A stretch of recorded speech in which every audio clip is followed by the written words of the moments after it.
On today's Monday Mailbag Pod, the San Diego Padres lose their series against the Atlanta Braves in pretty depressing fashion, going over some of the starting pitching performances from over the weekend. The Padres offense not doing all that great. Xander Bogaerts making his return, and looking ahead past the All-Star break, where the Padres are at, and of course, answering some of your many questions.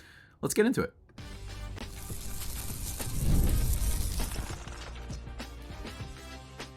You are Locked On Padres, your daily San Diego Padres podcast. Part of the Locked On Podcast Network, your team every day. Greetings, ladies and gentlemen, and welcome to another edition of Locked On Padres podcast, which is part of the Locked On Podcast Network, your team every day for Monday, July 15th. As always, I'm your host with sometimes, occasionally, but certainly not always the most, Javier Reyes. You can follow me on Twitter at Javipeno, that's Javiipeno, or at LO_Padres if you want. Only updates on the show. Right? And I also retweet myself a bunch every now and then. You know what I mean? Because why not? You know what I mean? Also, guys, today's episode is brought to you by Booking.com. Booking.yeah. The right stay can make you a fan of any city, even your rivals. Check out Booking.com for your stay today. By the way, everybody go check out my new podcast, Baseball versus the World. Evergreen baseball topics. We're talking about the worst uniforms in baseball history. And then some of our favorite uniforms in all of sports. And then just some overall fun and good vibes. So stay tuned for that tomorrow if you'd like, subscribe, follow, whatever. And also, I recently wrote about Michael King's start over at justbaseball.com, so if you want to read that, it's up there. So have fun. Today's episode, guys, though, we got a lot to recap from over this weekend. A series that wasn't really, like, in a vacuum all that bad. Yes, the Padres did lose, but it was them losing against a very solid, very good Atlanta Braves team, a contender for the World Series for sure, even with all the injuries they've had. But it stinks because it feels like the first time in a while that the Padres, like, didn't win a series after they'd been in a really downward spiral, right? Like, it feels like they've been able to sort of, you know, win those series against great teams and bring themselves back in after they just lost some really easily winnable games against some worse teams, right? So like the Mariners series, for example, the D-back series, for example, worse teams than the Atlanta Braves that they didn't play well in. And then, of course, they come out and they just don't have a great weekend. But I think a lot of it is really understandable. Frankly, I think that a lot of and I saw Dennis Lin over The Athletic wrote about it, saying, you know, some of his biggest takeaways being that the offense has kept the team in the game basically all year long, that AJ Preller is going to be as aggressive as ever, and that lastly said, you know, the pitching may be like a fatal problem. And I think that that's one of the things that you saw in spurts this weekend. I know that this was an offensive lackluster performance, but I still think that you saw that no matter what, there is someone that kind of blows the game for the Padres, and that's the big problem. There's no consistency there. There's no just average there. I think that's the big problem with the pitching. It's both starting pitching and bullpen. Whether or not they can address that with new call-ups, which we saw yesterday, well, that remains to be seen, or through the trade process, whatever. We'll just have to see. We'll just have to see, guys. But let's start the recaps. Yesterday, the San Diego Padres unfortunately lose in what felt very predictable, and it wasn't because of the pitching matchup, which is what's so interesting. You would think that the reason the Padres would be scheduled to lose this game pretty bad is because it was Chris Sale versus Randy Vasquez. Obviously, Randy Vasquez, I've been on the record saying I think that he does have potential. Maybe not this year, but I think he can work on some stuff. And he actually had like a pretty good start. 5 innings, 2 earned runs on 4 hits, 1 walk, and 5 Ks. Over 73 pitches. Should they have taken him out? I don't know, right? Like, I don't know if they should have taken him out or anything like that. It's just kind of an unfortunate sort of occurrence, I guess, that stinks. But I think all in all, like at 73 pitches, do I wish they took him out? Not really. And I do think that Schilt deserves a little bit of criticism for it, because while, yes, Randy Vasquez hasn't been awesome this year, I think he was having a pretty solid start, and the Rangers, I mean, not the Rangers, the Braves clearly weren't able to hit him all that much.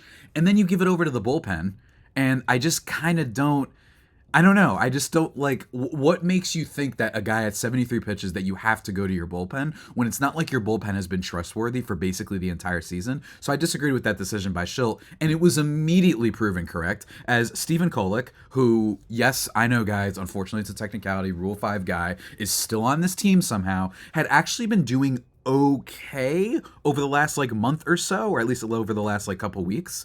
He hadn't given up any earned runs in some time, but really he's a guy that doesn't do all that well. I mean, I swear his appearance against Seattle when he went 1 1/3 and got 3 Ks was like the best appearance he had all year. He goes into this one, he goes the 1 inning, but gives up 3 earned runs on 3 hits. Just really, really dreadful moment for our guy Kolek, especially considering that, I'm blanking on what I was going to say now. This is what happens when you're tired of talking about this team that just makes you so sad and depressed. With Kolek, it just stinks that every time this team has a bullpen sort of outing, it seems like one guy is always really bad, which is what I was just alluding to. And Stephen Kolek here gives up a second home run to Travis d'Arnaud. D'Arnaud's second of the day, not two from Kolek, allowing Matt Olson and Marcell Ozuna to score. That kind of puts the game, it feels like, really out of reach. It was 2-1 before that. Now it's 5-1. And it stinks because the Padres do strike back a little bit. Chris Sale wasn't super dominant in this game. 5 innings, only gives up 1 earned run on 4 hits, 2 walks, and 4 Ks. I will say that the 1 earned run wasn't all that hard hit, right? Like, it wasn't like this was a great, sort of performance from Chris Sale. It wasn't like he messed up or anything like that. Xander Bogaerts gets an RBI single. It's like a low hit ball, not all that hardly hit, and that it just happened to end up for a hit, so the Padres get the run there, which was nice. I appreciate that always. I appreciate that Xander Bogaerts is back, even if I don't know what the heck we're going to get out of him, frankly.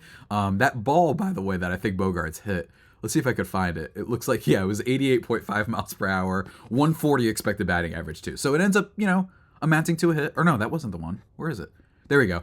In the first inning, I'm sorry, even worse. It was actually 910 expected batting average. It wasn't hit hard, but it was 910. Okay, whatever. I guess he put it in the right place. Bottom line, though, not a bad start from Chris Sale, just not a great one. But the Padres are unable to capitalize because of not just Kolek, but their offense being stifled by the Braves bullpen, with the exception of one Sir Luis Campuzano making his return for the Padres. I mean, he's been back, but he made like his triumphant sort of moment in return, hitting a home run that nearly brings the Padres back into the game. Later on in the game, pinch hitting for Bryce Johnson, which I thought was totally fine. He comes in, 2-run home run. Love it, but I have to admit, it is very hard to imagine that Campuzano at this point is going to be able to earn his spot back, or at least earn enough at-bats. And unlike years in the past, no, I'm not going to do the thing where I say give the kid a chance, because you gave the kid quite a big chance. You gave him a lot of last season where he was good and he was dreadful defensively, but his bat was awesome. And then this year, his defense was just as bad as last year, if not even worse, by the way, by some metrics. And then he just went completely cold. So it's like, well, what's the point of starting you? You know what I mean? And then Higashioka comes in and is absolutely great. So I'm not going to be ringing the bells for the Campy Hive. The Campy Hive isn't even on life support anymore. It's comatose. It's, they put it in the morgue. Like, maybe it can rise again somehow if you bring some sort of life force energy to it, but it died. It died horribly, and believe it or not, Kyle Higashioka killed it. So if the Hive was going to die, I appreciate that the Higgy Hive has replaced it, folks. I really do appreciate that very, very much. But all in all, not a great game. 2 for 4 from Bogaerts, though. Not a bad weekend for him, really at all, in this Atlanta series. He goes 4 for 8 in total. He gets an RBI as well. No extra base hits or anything like that. But he's been so bad this year that literally seeing anything from him is a huge plus. So shouts to him. Really nice weekend for him. And hopefully, getting some even more rest for over the All-Star break. Maybe they can still get something out of Xander Bogaerts. I think that it's going to be fascinating to see how the lineup is used, because Donovan Solano has been so good for this team, and he was the DH in this game. He does go 1 for 3 with a walk, by the way. He's been so good that it's going to be really bad if the team is just like, yeah, we have to bench you for Bogaerts, right? I think it's going to be Arise. Arise has been bad for a considerable amount of time now, and he didn't get the start yesterday for a reason, and Donovan Solano was worth it because he can draw walks. Luis Arraez really has been a problem, and I think it's worth talking about how much he has really, really hit a wall. And don't get me wrong, I understand that he's not quite as fluky as some other players out there, right? Like, I think that one of you actually responded to my take on the trade saying like, oh, well, this is just Adam Frazier all over again. I'm like, well, unlike Adam Frazier, Luis Arraez has been doing this for a few years now, and in theory, he's going to be able to hit righties really well, and also, you could just plug him at the DH and lose his defense, which is bad, very, very bad, which is one of my biggest gripes with him overall. But now he's not even hitting all that well. Like I said, his OPS with the Padres this year is 719, or it's 721, I'm sorry. That's not very good, especially for a guy who's hitting 300. That just shows you how much, like, don't listen to those boomers and old people on the TV saying how amazing Luis Ariz is, right? Like, I still think that Ariz is going to be an awesome piece if this team makes the playoffs. That's my defining take. Because guys like him, they're the type of guys that have a really great impact in the postseason. Not just with the vibes, but there's something to be said for just getting hits in the postseason. And there's something to be said for a guy that is going to put the ball in play. And if you luck out, that can lead to great playoff success. Go ask Eric Hosmer, a guy that would at least put the ball in play, even if it was on the ground. But sometimes if you're at least doing that and not being home run or bust, you might luck into just a 2-week stretch of being awesome and win your team a series or even the World Series, right? So I still feel optimistic about his potential, but overall, not a great stretch for him with the Padres. He's just not hitting enough extra base hits, and he's not hitting as dynamically as he has in the past. 862 OPS last year, 795 the year before that. They need more from him, especially if we have this question of Ariz and Solano and Bogaerts. What are you going to do? How are you going to match all those things? I think you have to look into it. But guys, there's still more to talk about. We got 2 more games to talk about, in fact. One that will be happy and one that will be very, very sad. The latter of which we will not spend too much time talking about because we got a mailbag to get into as well. But before we get into all that, guys, I just want to take a second to talk to you about our good friends over at Booking.com. Yeah, with summer travel heating up. I always laugh doing that. With summer travel heating up, especially travel for the old baseball games, it's time to explore those U.S. cities you always secretly wanted to learn more about, including the ones that you kind of hate or you got beef with. Maybe it's the Dodgers. Maybe you don't want to go to L.A. Maybe you hate them. Maybe you're a Yankees fan and you refuse to go to Boston. Or maybe you're a Pirates fan and you refuse to go to St. Louis. Whatever it is, Booking.com is here to show you all the sort of stuff that you need for your trip and all the best resorts and all that stuff. They help you with hotels, bed and breakfast, vacation rentals, resorts, and so much more. Booking.com, folks, let me tell you, they are fantastic with family-friendly resorts, by the way, and they even have hotels that overlook the stadium. So if you're feeling that vibe, I had that recently with Citizens Bank Park with the hotel that I was at. It was fantastic, let me tell you. The right stay can make you a fan of any city, guys, including your rivals. Book today on Booking.com, on the site, or in the Booking.com app. But that's not all. I want to take a quick second to talk to you about our other good friends over at where? Folks, supplyhouse.com. Get supplies from the site that's made for the skilled trades. It's the reliable way to order plumbing, HVAC, electrical products online. Their easy-to-use website is filled with helpful resources and the latest product info to help you get the job done right. They've got a complete inventory of over...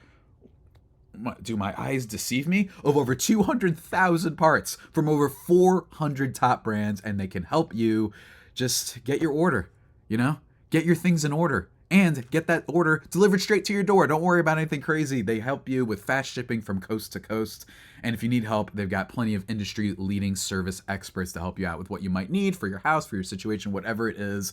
Join the thousands of trade pros already benefiting from their free membership at supplyhouse.com/TM and order plumbing, HVAC, and electrical supplies from anywhere with just a few clicks at supplyhouse.com. Go check it out.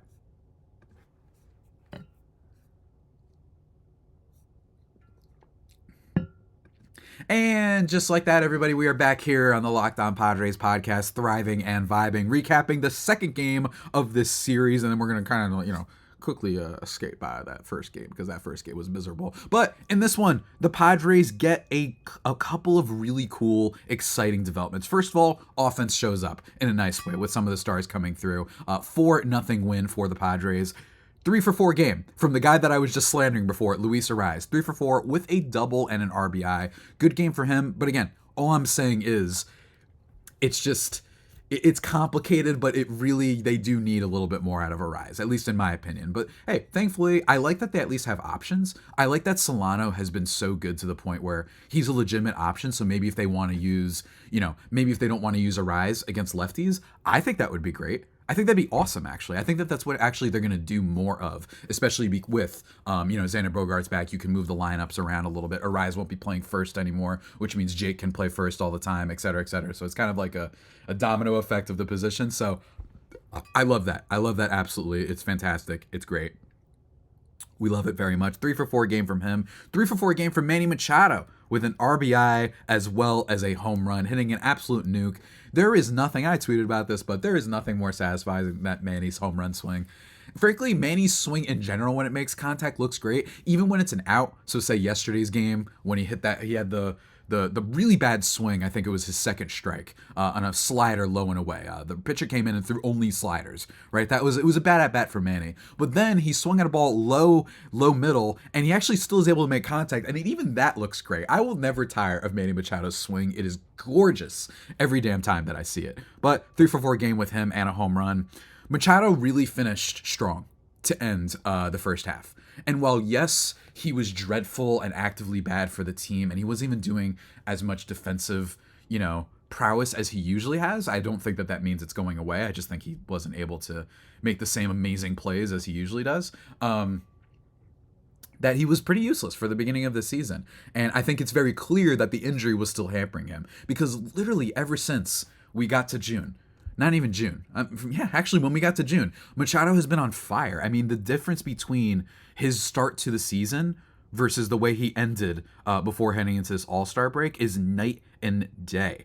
I mean, literally, guys, this is a guy who has 610 OPS in May and 633 OPS in April, and then June 904 and 11 games in July 850. Talk about a turnaround. He is a big piece for what the Padres could potentially be going forward in this second half.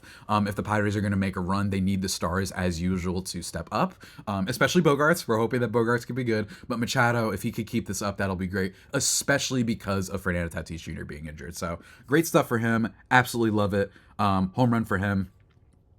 Also in this game, 3-for-4 with 2 RBIs from David Peralta, our guy. He's weird. Look, he's still a hitter and he's still a veteran.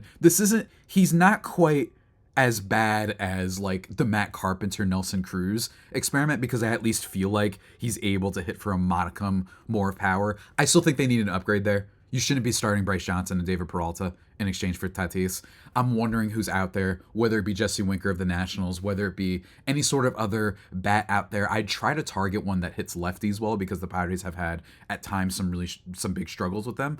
I try to target that, but just someone who's not going to be too much of a minus out there defensively. See if you can find that extra bat. You know what I mean? We'll see. I don't know if they're going to be able to do that, and I don't even know if like the lineup will allow for it, right? So we're going to have to see. We're going to have to see, because if you get a Winker, you don't want to just keep that guy on the bench the whole time, and then all of a sudden you're like, well, we have Arise and Solano. Where do they go, right? So it's tricky. I don't know exactly what they're going to do. But, folks, also in this game, Jackson Merrill, he does get a double as well in this one. It was the second hardest hit ball of the game? No, third hardest hit ball of the game. Love to see that. Not a big kind of weekend for him. Campizano got a start. He goes 0 for 3. Tyler Wade actually gets a hit in this game and a stolen base. Tyler Wade as a bench piece really is awesome. I really love him as a bench kind of gadget player, dare I say, where they could bring him out, give some speed if you need a rally to start. If you have those bottom of the lineup guys and it's a high leverage situation, I actually trust a Tyler Wade more than some other players. So say you bring him in to hit for your Bryce Johnsons, hit for your David Peraltas, whatever, get him on base. All of a sudden that's a nuisance on the base paths. I like him. So shouts to him. But all in all, not much else to report in this game, I guess. That's it, right? No, that's not it, guys. Dylan Cease making a dynamic return to his former first month self. 6 innings, only 1 hit allowed, 3 walks, no runs, 11 strikeouts, one of Cease's best performances of the season, and I mean big time best. Don't get me wrong, the Braves offense hasn't been very good this year, but still, it's a team that's been slowly heating up lately, and I still love to see starts like this. And frankly, even if it wasn't against the Braves, it could be against the A's. Cease was amazing. 11 strikeouts, the 3 walks aren't great, but 14 whiffs on 28 swings. Half of the swings at his slider were whiffs. They could not touch him, and his 4-seam fastball, he generated 12 whiffs as well. Just went full fastball slider combo in this one. Threw a couple knuckle curves too and whatnot just to mix things up, and even got a swing and a miss on his sweeper, which he threw 3 times. But all in all, that's crazy, guys. 27 whiffs. That's just in terms of raw stuff, I don't think it's his best start of the year overall. I don't think. but it might have been one of his best ones raw stuff wise. That's what the whiffs really showed us there. So amazing start from Dylan Cease, and he deserves a lot of credit for it. I still maintain I think he's a great pitcher. He's going to have those moments that are annoying, frankly, just a little bit like Blake Snell, you know what I mean, where he's going to have those starts where you're like, what the heck is going on, and then he's going to have those dynamite starts. And it's funny, speaking of Snell actually had for the Giants the other day, not to do any Giants loving, but he actually had a perfect game going through 6. So like, shouts to Blake Snell. I'm rooting for the guy, kind of, you know what I mean? I hope they lose, you know what I mean? By the way, I could hope that. We saw last year, you could still like root for a player and then the team be bad, right? Blake Snell literally won a Cy Young and the Padres were a mess, right? So I still think that that's an interesting signing. Maybe the Giants, I still am not fully out on that team. I still think that team could be interesting down the line because they're getting more reinforcements and players back from injury. But anyway, that's for the playoff picture discussion. Really great stuff from Dylan Cease. I still think there's a middle ground between his June and between what he was doing early on in April and May. I think there's a middle ground, and he's definitely always capable of doing starts like this. Just massively impressive stuff, and we love it. We love it absolutely, guys. Last game of the series was Friday. Not much happened here. 6-1 loss by the Padres. They were stifled by Mr. Schwellenbach, a person with a 5.02 ERA heading into this start. Just really bad. 7 innings from him, only 1 earned run on 3 hits, 1 walk, 3 Ks. Look, I understand that this is a bad offensive performance. I get it. You're supposed to be hitting against a Schwellenbach. That is a type of pitcher that you are supposed to be dominant against. You're supposed to have one of your league-leading offenses do well, but it's still very hard for me to get mad at them, right? They can't keep coming out all the time. They've had plenty of games where their offense was great, but then the pitching let them down. So I'm just saying it is easy to get mad at them for this loss. I'm more mad at the Mariners one, frankly, because that was just 2 runs. This one, it's like, well, unfortunately, Matt Waldron didn't have a very good start. Actually, his worst start in a while. 7 innings, 4 earned runs on 6 hits, 1 walk, only 1 strikeout. Not very good. Enel De Los Santos and Logan Gillespie also give up runs for a good measure, because why not? Again, this bullpen, man, it's just always giving up runs. This pitching is a mess. The only one who kind of does anything in this game, Xander Bogaerts goes 2 for 4. And then again, an RBI from Manny Machado, which was cool and all, but an RBI double, actually. So shouts to him, but otherwise, pretty forgettable game. And I'm not super freaking out about Waldron. The only thing I would say is, hey, everybody, just a friendly reminder, I like Waldron. I like his stuff. I like the sweeper especially. His sweeper has actually gained in velocity as the season has gone on, which I don't think is a coincidence that his ERA has lowered in that time. But even still, this guy isn't a superstar. They really need some pitching enforcements, whether it's in trades or whether it's just hoping that Joe Musgrove and Yu Darvish can somehow come back, right? That's what they need. And that's why it's hard for me to get mad at the offense. It's a pitching thing, mostly with this team, and it stinks. But you know what doesn't stink? This podcast, at least I hope. We are going to conclude this podcast and talk about some mailbag questions and then talk about what we're going to be doing over this next week, because there's no baseball until Friday, at least Padres baseball until Friday.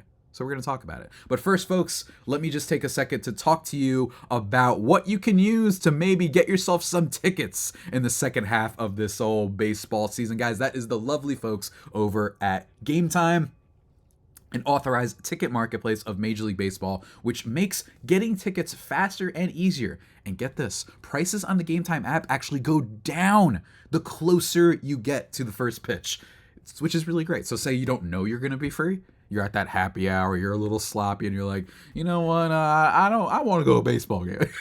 Or maybe you don't go to the happy hour, it gets canceled, and you're like, oh, cool, I could go to the baseball game tonight after work. You can check that out over at Game Time. They've got all-in prices, last-minute deals. You can view from the seats. Hold on. You can view pictures of where you're going to be sitting, so it'll give you like kind of an idea of what it's going to look like. Lowest prices guaranteed, event loss protection, job loss protection,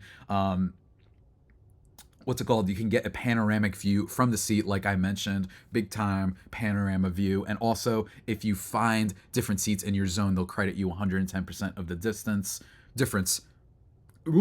I am struggling. But guys, it's really, really great. And what I love about them also is it's for all sorts of things. So if it's not baseball isn't your thing, they got basketball, they got some football stuff going on, and last minute tickets for concerts, comedy, theater, whatever you want. They've got you over at Game Time. Just download the Game Time app, create an account, and use code LOCKEDONMLB for $20 off your first purchase. Terms apply. Again, create an account and redeem code LOCKEDONMLB for $20 off. Download Game Time today. Last minute tickets, lowest prices, guaranteed over at Game Time.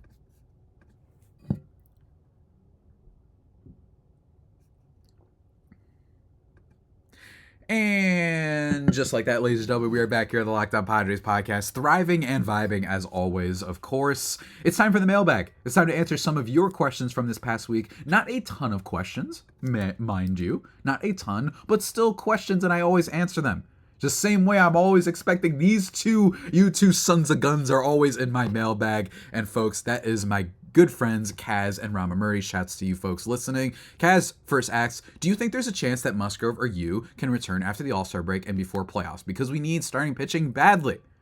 Still Friar faithful no matter what, because I believe this team can make it to the playoffs. Just wait till we get healthy. Love the pod and go Padres. And I really appreciate that you always put your little baseball emojis, by the way. Everybody, if you DM me, send me baseball emojis. I really appreciate that. I don't know. It just makes me smile.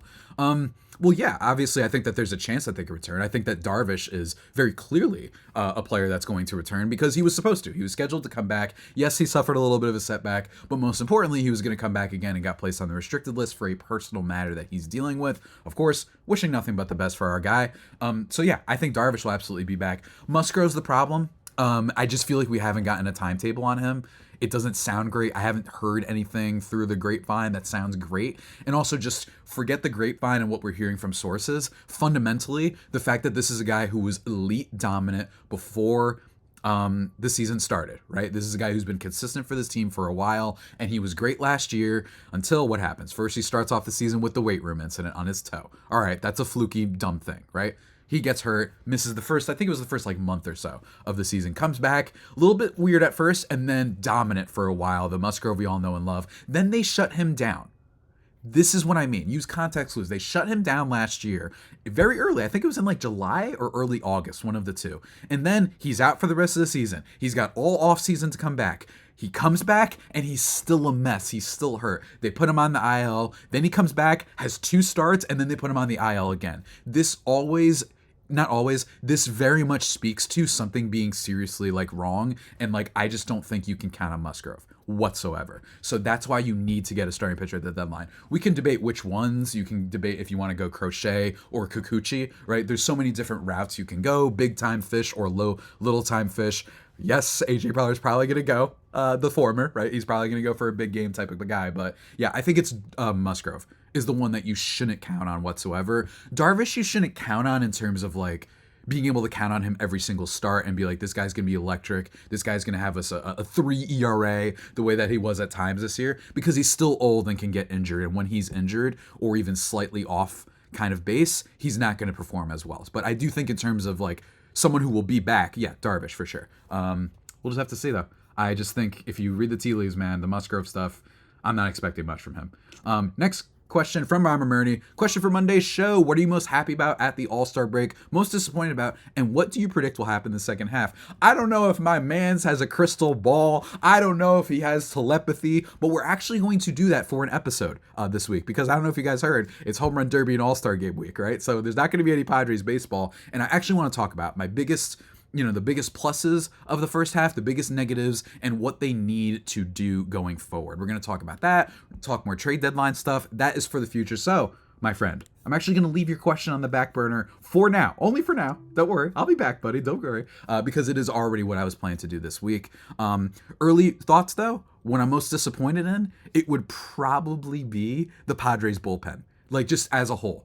I want to nail down the specific players, but as a whole, I thought this Padres bullpen was going to be great. I really did. I thought the starting pitching was going to be a problem, which, by the way, second year in a row that we've had this same discussion where you just assume the starting pitching will be the problem. And don't get me wrong, it has been.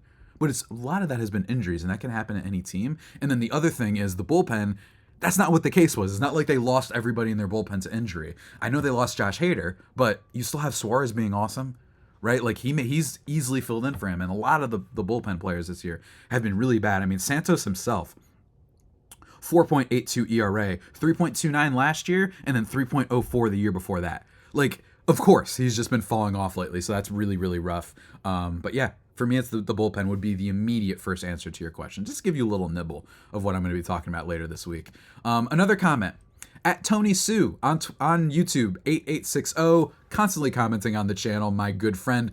Thanks for the mention. Brewers made a significant pickup, but not Keuchel, and can't rely on the Hader trade. Josh Hader was a real mess when the Brewers jumped at the chance to swap closers with the Padres. When Hader arrived on the Padres, he couldn't get anyone out for 2 weeks. The Padres put him on the IL for 2 weeks, and presumably Ruben worked with Hader at the Point Loma pitching lab. Hader returned to the team fully dominant and fixed. The Brewers didn't trade Hader for any other reason than to get rid of a problem they thought was unfixable. I disagree.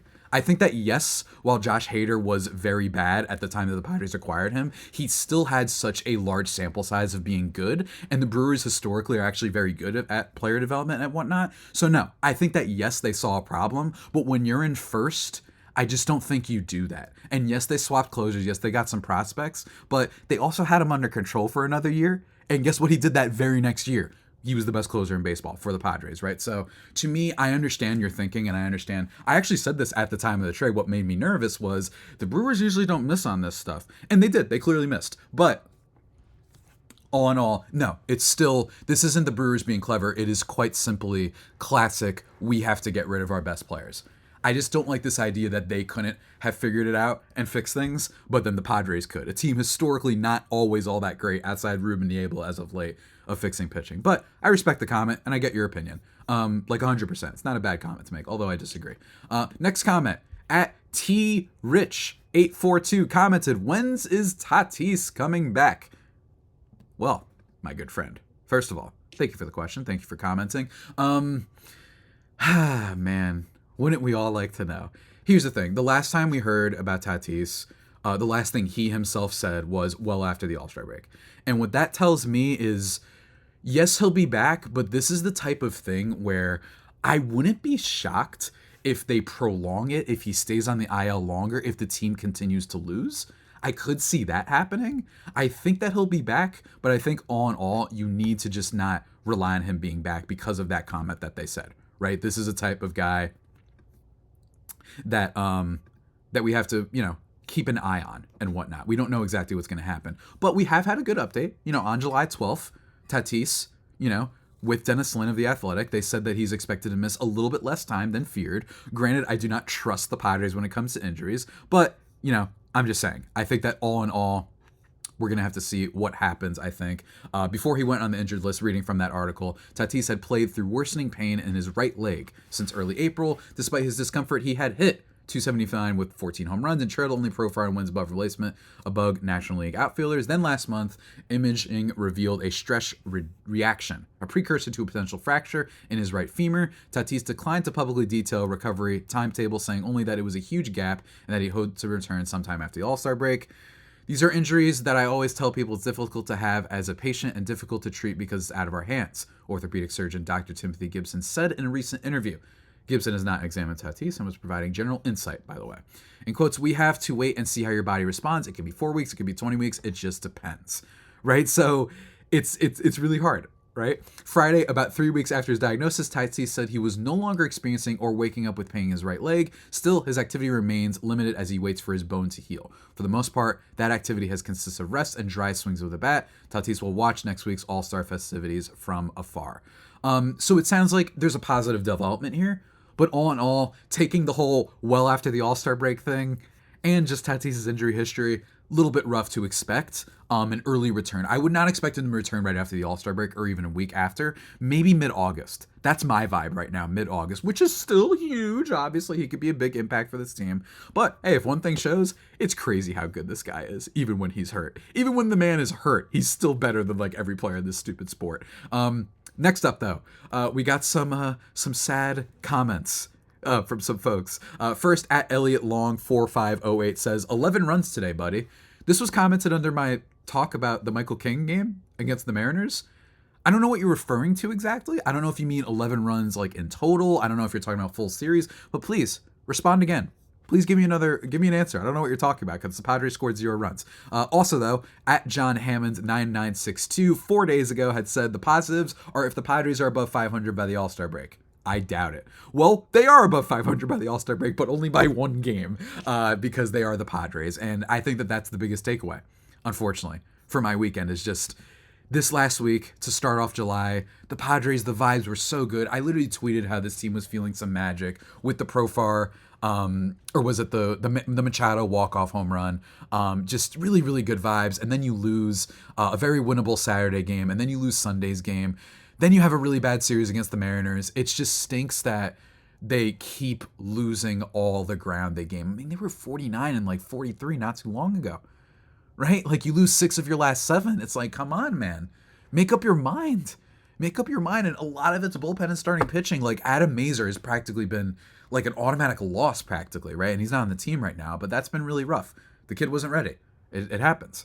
So I think that's my biggest issue, is it feels like every time they take 3 steps forward, they take 2 3/4 back. I'm not going to say 2 or 2.5. It's 2 3/4. It feels like they only gain slight edge on everybody else. And the fact that other teams are playing better. I was wrong. The Mets have been playing a lot better. Currently in the standings, in terms of the playoffs, the Padres are a game back of the wild card. The Mets, Cardinals, and Braves are in possession of the 3 wild card spots, and they're behind Arizona now. So truly, truly, truly pathetic showing by the Padres this last week to give up all, and I mean all, the momentum you had. I understand that, you can't always beat the Braves, but even still, they played horribly. Mariners series was a nightmare.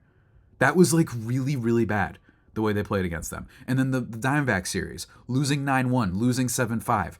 Really, really rough all in all. And I just don't know what this team's going to do, especially considering they've got a lot of tough matchups to remain from July, right? So they've got these really tough matchups for the rest of July. They've got Cleveland upcoming. They've got at Washington, which might get a little, maybe some tension in that one, and I can't wait for that. Then at Baltimore, and then against the Dodgers. Like, that's a tough way to end your month. So we'll see, but all in all, that's the problem. It feels like they just completely took a step back. But to answer your comment, hey, I mean, come on, one game of 500 at least. Last comment at Eric Hancock 3186 says any team can fall off during the second half. Remember the 2021 Padres? So if the Mariners aren't a good team, the Padres are definitely worse and are much more susceptible to dropping out of the wild card race during the second half. First of all, the Mariners are technically a good team. It's just I don't personally believe it, right? I think the Mariners are the type of team that could fall off in the second half. They could also be great in the second half because Julio, right? Julio has done this every year. Right, their offense might pick up. I just don't believe that the Mariners are that good, and I think that they've been a little bit lucky. I think their run differential kind of epitomizes that. But yeah, I don't think the Padres are like that much worse than the Braves, the Mariners. Remember that they have a lot of injuries, and remember that their bullpen is a mess. Okay, so the latter part is mostly their fault, but the former isn't. And I still think with Peralta, you can do stuff at the deadline. He's going to do something big. This team can still make it, but I'd be lying to you if I said I was super confident about them. And I maintain what I've been saying, even during the winning streak that they had. This team has not given me any reason to trust them.